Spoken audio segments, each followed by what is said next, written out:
Your ancestor is kneeling by a fire. It's just gone dusk. Someone they loved has died. And what they do next will still be visible in the ground 40,000 years later. That's not a guess. That's archaeology. Out in the far west of New South Wales, on the dry bed of an ancient lake, researchers found the remains of a woman who lived roughly 40,000 years ago. They call her Mungo Lady. Not long after, not far away, they found a man. They call him Mungo Man.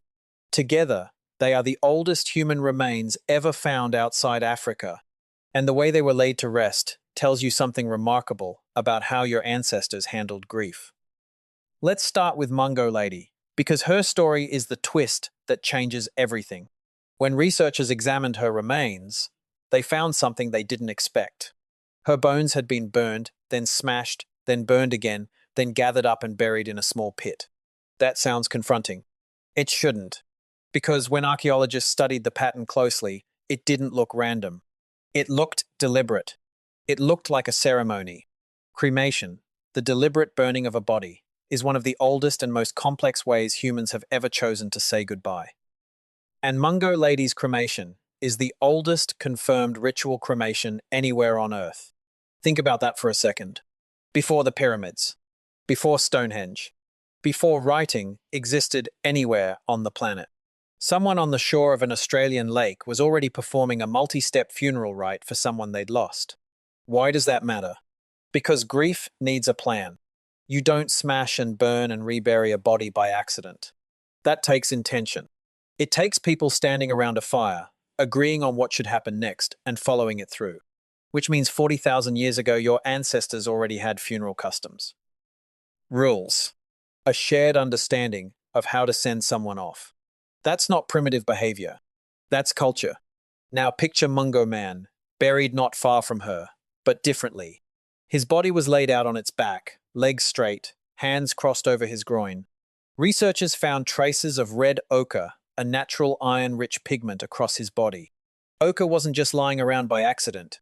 It had to be sourced, sometimes from a fair distance, ground down, mixed, and carried to this exact spot for this exact moment. That's effort spent on someone who could no longer see it, hear about it, or thank anyone for it. Effort spent purely out of love, or duty, or both. Here's where the jargon needs decoding, because it matters. When scientists say, luminescence dating, they mean a technique that measures the last time grains of sand were exposed to sunlight. Bury sand, and a tiny clock starts ticking inside its minerals. Dig it up tens of thousands of years later, and that clock tells you almost exactly how long it's been buried. Bert Roberts, a geochronologist who has spent decades refining this method across Australian sites, helped confirm dates at Lake Mungo and at other key sites like Majid Beeb Rock Shelter in the Northern Territory, the oldest confirmed site of human occupation on this continent, dated to around 65,000 years ago. Without dating methods like this, none of these numbers would mean anything. You'd just have old bones and a guess. So the science checks out. The dates are real. The behavior is real. But what did it actually feel like? Picture it properly, not a museum display case. A lakeshore, thousands of years before it dried out, alive with bird life and fish. Firelight on faces. Someone crying maybe. Someone else holding red ochre in cupped hands, working it into paste. An older voice, maybe an elder, guiding the younger ones through steps they've clearly done before, because this isn't the first time this community has lost someone. There's no manual. There doesn't need to be. The ritual already lives in their memory, passed down the way everything was passed down before writing existed, by watching, doing, and repeating. Does that sound familiar? It should. You still do version of this. You still gather people around a body or a memory. You still choose specific colors, specific words, specific songs. You still spend money and effort on funerals that the person being buried will never witness. Humans have never stopped doing this. Lake Mungo just proves how far back the instinct goes. Further back than farming, further back than cities, further back than almost anything else we call civilization. But here's the part that should genuinely surprise you. Grief at Lake Mungo wasn't one size fits all. Mungo Lady's cremation and Mungo Man's ochre burial are two completely different treatments from broadly the same time and place. That tells you something important. Your ancestors weren't following one rigid rulebook. They were making choices. Different deaths, maybe different causes, different ages, different roles in the community may have called for different farewells. That's not a simple society doing one thing by rote. That's a society sophisticated enough to have more than one way of saying goodbye, and to know which one fit which person. Archaeologist Ian Davidson, who has spent much of his career studying human cognition and behavior in the deep past, has argued that symbolic behavior like this, deliberately using color, ritual, and structured burial, is one of the clearest signs of complex human thought. Not just surviving, not just eating and sleeping and reproducing. Thinking about meaning, thinking about what a life was worth and how to mark its end. And there's one more thread worth pulling on here because it connects Lake Mungo directly to you, whoever you are, wherever you're watching this from. Researchers working in ancient DNA, including work associated with scientists like Michael Westaway, have shown that the story of the first Australians is one of unbroken continuity. The same people, the same lineage, connected across tens of thousands of years to Aboriginal Australians living today. That's not a small claim. It means the funeral you just pictured on that lakeshore isn't a disconnected fragment of the deep past. It's the opening chapter of the world's oldest continuous living culture. The line was never broken.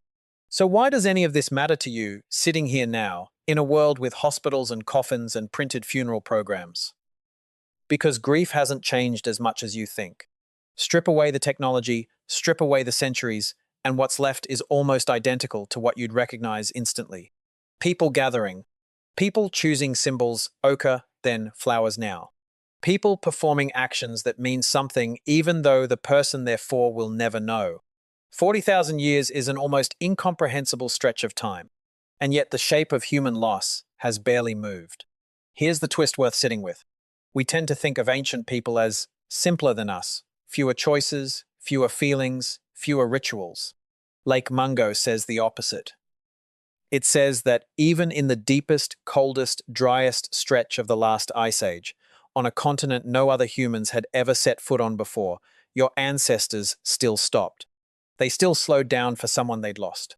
They still reached for ochre, for fire, for ceremony, not because survival demanded it, but because love did. That's the real discovery at Lake Mungo. Not just the oldest bones, not just the oldest cremation, the oldest confirmed proof that humans have always needed a way to say goodbye properly. Next time you're at a funeral, lighting a candle, laying flowers, choosing exactly the right words for someone you loved, remember this. You're not doing something new. You're doing something your ancestors were already doing on the shore of an Australian lake 40,000 years before anyone thought to write it down. Let's go back to that lakeshore for a moment, because there's more to see there. 40,000 years ago, Lake Mungo wasn't the dry, cracked clay pan you'd find today. It was full of water. Fish moved through it. Waterbirds nested along its edges. Shellfish sat thick in the shallows, easy to gather by hand. This wasn't a harsh, empty desert your ancestors were struggling to survive in. It was, for its time, one of the richer places to live on the entire continent. That detail matters, because it tells you something about grief that's easy to miss. Ritual like this doesn't only appear when people are desperate. It appears when people have enough stability, enough food, enough community to stop and mark a death properly. Grief, it turns out, isn't a luxury humans invented once life got easy. It's something we've prioritized even when resources were tight, and something we clearly deepened the moment resources allowed for it. So who were these people, actually? Not statistics. Not early humans. People with names we'll never recover, roles in a group, relationships, maybe children, maybe rivalries, maybe jokes that made everyone around the fire laugh. When Mungo Lady died, someone had to decide what came next. Not just anyone could perform a cremation like hers. It likely required knowledge held by specific people, perhaps an elder, perhaps someone recognized for their connection to law and ceremony. That knowledge wasn't written down anywhere. It lived entirely in memory, and it was passed from person to person the only way anything could be passed on before writing existed.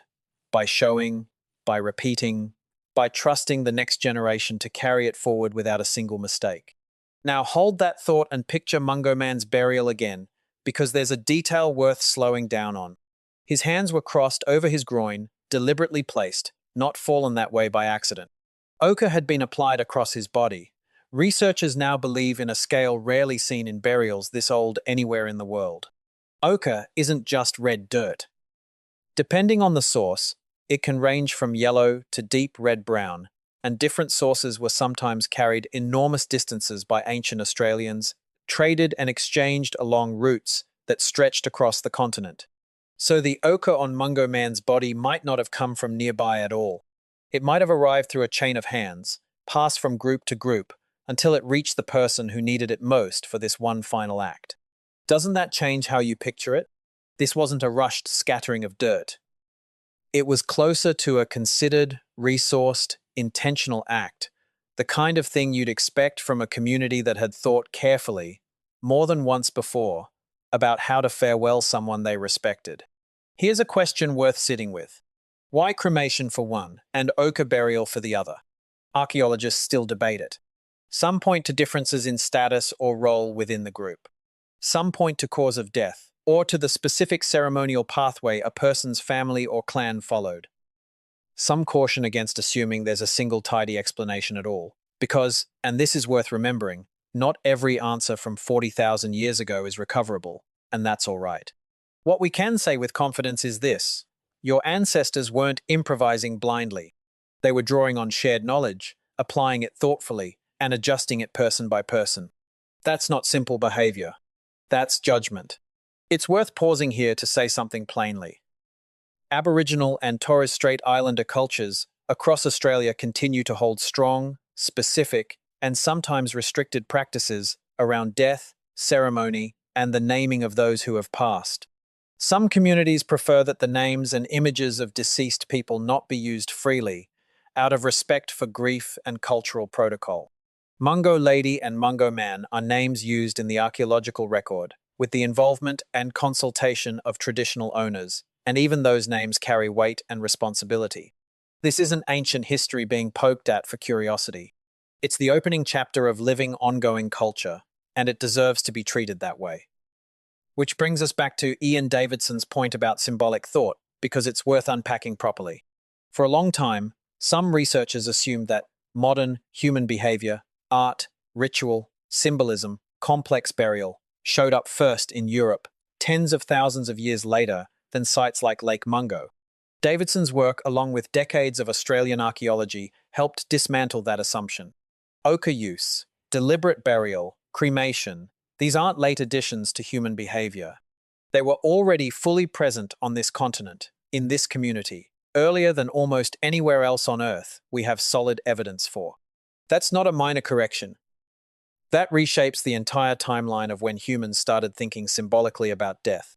And the dating behind all of this deserves one more look, because it's easy to take a number like 40,000 years for granted.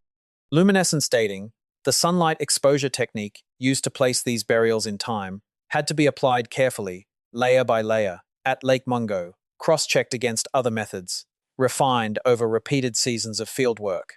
Richard Bert Roberts' contributions to this kind of dating across Australian sites, including at Majid Babe, are part of why we can say these numbers with real confidence rather than rough guesswork. Science had to work hard to earn the right to say 40,000 years out loud. It's not a round number picked for effect. It's a figure built from grains of sand, decades of research, and careful repeated testing. Now bring it back to you. You've probably stood at a funeral. Maybe you lit a candle. Maybe you laid flowers, chose a song, wrote something down you couldn't quite say out loud. Maybe you dressed in a specific color because it felt like it meant something. None of that is new behavior. None of it was invented last century, or even in the last 1,000 years. It's a direct continuation of something your ancestors were already doing on the shore of an ancient Australian lake, using ochre instead of flowers, fire instead of candles, memory instead of a printed program. Here's the twist worth sitting with. We tend to imagine ancient people as simpler than us, fewer choices, fewer feelings, fewer rituals, driven purely by survival. Lake Mungo says the opposite. It says that even in the deepest, coldest, driest stretch of the last ice age, on a continent no other humans had ever set foot on before, your ancestors still stopped. They still slowed down for someone they'd lost. They still reached for ochre, for fire, for ceremony, not because survival demanded it, but because love did. That's the real discovery at Lake Mungo. Not just the oldest human remains outside Africa. Not just the oldest known ritual cremation on the planet. The oldest confirmed proof that humans have always needed a way to say goodbye properly, and have always been willing to put in the effort to do it right. Next time you're at a funeral, lighting a candle, laying flowers, choosing exactly the right words for someone you loved, remember this. You're not doing something new. You're doing something your ancestors were already doing on the shore of an Australian lake, 40,000 years before anyone thought to write it down. Your ancestor knelt by that fire because someone they loved had died. And in the way they said goodbye, you can still see, unmistakably, yourself.